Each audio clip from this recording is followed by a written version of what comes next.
Okay, so today we're talking about our top 3 video game picks for desert. Okay, so today we're talking about our top 3 video game desert island picks, which is, of course, if you were stuck on a deserted island, then what 3 games would you want to be stuck with for the rest of your life? Imagine it was just like randomly generated, like you didn't even get to pick, like you just get stuck with like Roblox or Elden Ring or anyway though, I think for my first game I'm gonna have to go with Battlefield 4. I don't know why I said it like that.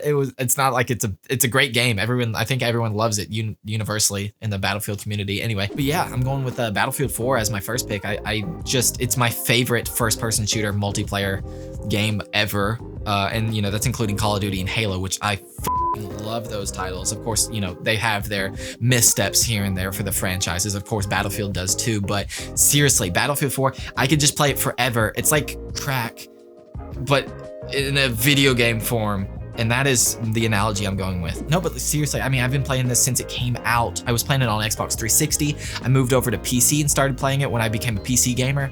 And I still play it to this day. Of course, if I was to play this on a deserted island, I would hope, I had internet and the lobbies were full, but that's kind of wishful thinking. But you could jump into Conquest and just, god damn it, Conquest is just the greatest first-person shooter multiplayer game mode. Seriously, I love it so much. You can you fly in jets, ride in tanks. You can do anything. It's just like it's a battlefield. That's why it's called Battlefield. It's almost like you want to say it's authentic, but at the same time, it's still like an arcade shooter. At the same time, it's a good mishmash, really, I think. If you're trying to go full hardcore, you just play Arma 3. And on the other spectrum, I guess just like Call of Duty. But Battlefield, it's like a perfect medium. I love it. And that's my pick. That's my first pick. Okay, so for my first desert pick, I know it's kind of a cop-out, but I think I'm going to go with the Master Chief Collection. It's got like 5 games? It's got Forge World that you could do all sorts of sandboxy things. You've got the campaigns, which never get boring. You've got Legendary Mode, which will make you cry, make you laugh, make you cry again. What the fuck? And then, assuming you've got internet, we could play all sorts of multiplayer games, Griff Ball, created matches like Speed Halo, all the way from Halo 3 or Halo Reach, and then just play with some friends and have a good time. I'm trying to think of other stuff about the games that I really like. It was one of the first first-person shooters we could ever play, because growing up, it was oh, we're shooting aliens, so it's okay. So mom and dad gave us the thumbs up on that one, and we kept saying, when you shoot them, they get knocked out. They don't die. Okay, so next up, God, okay, I've been contemplating this one because this is gonna be a hot take, okay? I don't know if anyone knows this. I know all my friends do, but I am a huge Cyberpunk apologist, okay? I was and maybe it's just me being in denial because I was so looking forward to the game, but I have a pretty beefy PC, so I can run it perfectly fine. I'm not a pussy playing this on the Wii and then going on Twitter and complaining about it not being able to run. That's your fault. Update your hardware. No, but seriously, I think I'm gonna go with Cyberpunk. I don't know. It's so much fun. I can personally say Cyberpunk 2077 has one of the coolest open worlds, in my opinion. I love Cyberpunk stuff. I'm a huge Blade Runner fan, so it was this was perfect for me. On top of that, it being an RPG, having a lot of in-depth features and just endless possibilities. I think I'm only 15% done with the campaign because I just keep exploring the world and doing side quests and shit. And of course, you don't have to just be in the city. There's open terrain of sand and stuff to explore. It's awesome. And then of course, badass cars. You can even have sex in the game. And if you're on a deserted island and you're lonely, you're good. It's got you taken care of. And that's a promise. That's a guaranteed promise from CD Projekt Red. It'll keep you anyways, but yeah, so Cyberpunk 2077. There's a lot of numbers there. But yeah, I think Cyberpunk 2077 has to be my second pick. I intend to, if I was on a deserted island, I could at least have the time to finish the story. So, and the story so far was really good. I just want to clarify that. Like I said, 15% into the story, or maybe 20, I don't know, something like that, something along those lines. But it was really good so far. I don't know how it ends. But we'll see on the deserted island, I guess. What's my next pick? Oh yeah, so for my next pick, I'm gonna go with Super Mario World on the Super Nintendo. I know it's kind of a controversial pick and everything. No, I'm just playing. Super Mario World is like the pinnacle of platformer games. Back when it came out in the 90s, before I was born. I mean, that game has it all. It's got the hidden secrets and stuff like that. The further you get towards like the Bowser world, it's so difficult. Like I'm playing it on an emulator right now. I'm not playing it if I don't have the emulator. I'm not that good at this game, so I have to like save the state and go back and retry it like multiple times. Like all the ghost castles and stuff like that, I kept having to save and go back and save it and go back. So if I'm not doing that, I don't know if I want to pick this anymore. I'm not too good at this game. That's one of the games that I feel like I could play a million times and never get bored. What else can I think about Super Mario World? It's got Mario. That's all you gotta know. Mario.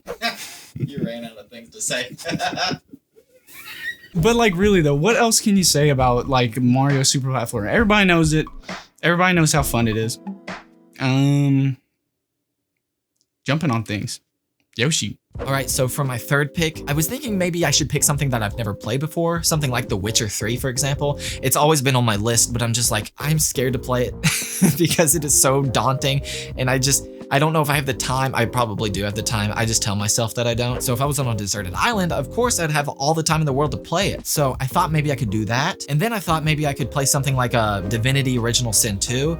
That's another game that's been on my radar for a while. I think that's another game that I could just get lost into for hours and hours. What's another game?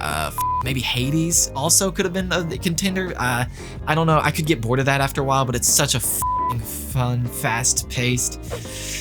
I love it. Oh God, I could have picked Skyrim too.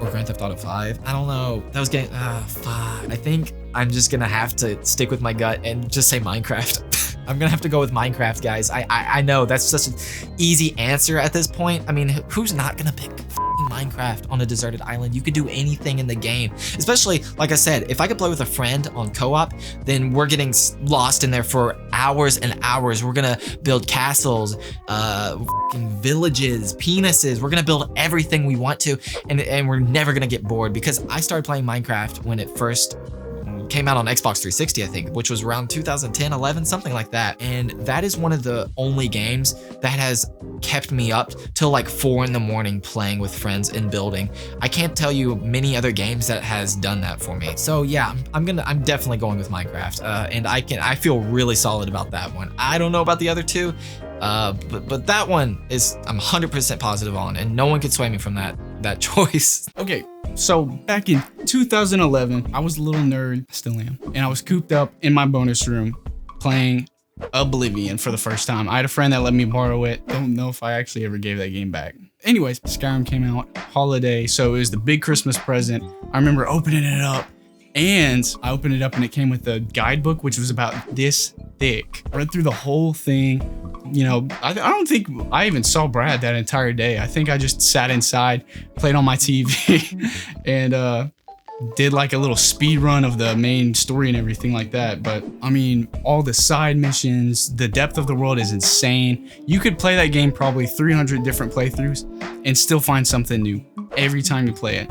Not to mention the DLCs or the mods. The mod community for Skyrim is probably like one of the biggest mod communities of any game that I could think of, other than Gmod. But I mean, you've got like giant trains falling from the sky, Teletubby zombies, giant chickens. Like, it never stops getting fun.